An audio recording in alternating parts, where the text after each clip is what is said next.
చాలా దారుణం. అంటే లెక్కలేనితనం అన్నమాట. మేము ఏమైనా చేస్తాం, అడిగితే ఎదురుదాడి చేస్తాం, పేపర్లో రాయిపిస్తాం, లేకుంటే మా సాక్షి న్యూస్లో చూపిస్తాం, మా బ్లూ మీడియా ఉంది వాళ్ళు కూడా వేస్తాం. ఏంటి మీకు వాల్యూస్ లేకపోతే ఎట్లాంటి ఇవన్నీ? ఓకే, రాజకీయాలు different. You may like my ideas, my ideology, you may not like, but there is a policy, there is some ethics. Minimum ethical standards లేకుండా రాజకీయాలు చేయడం ఏంటండి? So these are all the problems I'm facing. I'm inherited with pain suffering. I'm telling you. ఏంటి ఇలాంటి దౌర్భాగ్యమైన రాజకీయం ఏం చేయాల్సి వస్తుంది, ఇలాంటి వాళ్ళతో నేను పోరాడాల్సి వస్తుందని చెప్పి కూడా బాధ. ఇలాంటి విషయాలు మాట్లాడాల్సి వస్తుందని నమోషి. మాట్లాడకపోతే ప్రజలు అర్థం చేసుకోలేరు. ఒకప్పుడు ఉద్యమంగా చేసేవాడిని.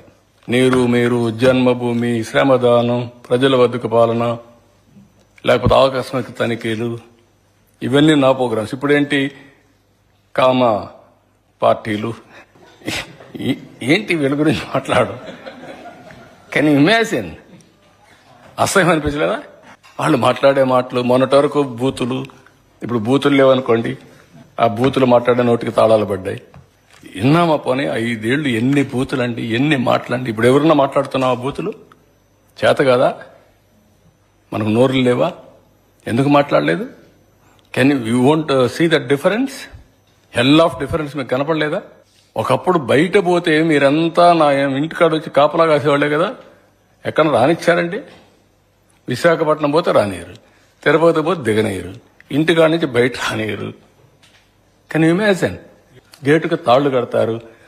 ఇక్కడికి వస్తే, అమరావతికి వస్తే తాళ్లతో, కర్రలతో, చెప్పులతో వేస్తే ప్రజాస్వామ్యం ప్రజ్వరిల్లుస్తోంది, చైతన్యం పెరిగిపోయింది అని డీజీ మాట్లాడతాడు. ఇవన్నీ మనం చూసిన అరాచకాలు. మీడియా పైన దాడులు, వల్ల పెట్టడం, పైన డ్రోన్స్ వేయడం, ఆడబిడ్డలుంటే ఆడబిడ్డలు బాత్రూముల్లో ఉంటే డ్రోన్స్ ఎగరేయడం, పైశాచిక ఆనందం కాకపోతే, పిచ్చితనాలు కాకపోతే ఏంటి ఇవన్నీ? తలుచుకుంటే ఇవన్నీ జరుగుతాయా అని ఆశ్చర్యం అయింది మీకు.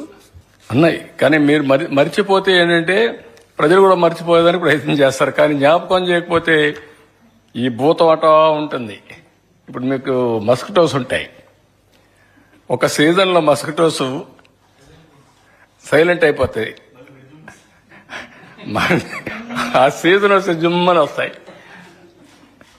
మల్టిపుల్ లావాకి వెళ్ళిపోతాయి. అది వెళ్ళిపోయి మళ్ళీ కరెక్ట్గా మీరు ఆ సీజన్ వస్తే మళ్ళీ ఓవర్ నైట్ పుట్టగొడుగులు మరి ఉన్నాయి. కొన్ని చలి ఇవి ఉంటాయి, అవి ఏమంటారు మన పల్లెటూరులో, చలివెందులేదు అంటారు, ఒక ఈగలు. అవి ఒక సీజన్లోనే వస్తాయి, ఒక్క వర్షం పడినప్పుడు వస్తాయి ఉసుర్లు.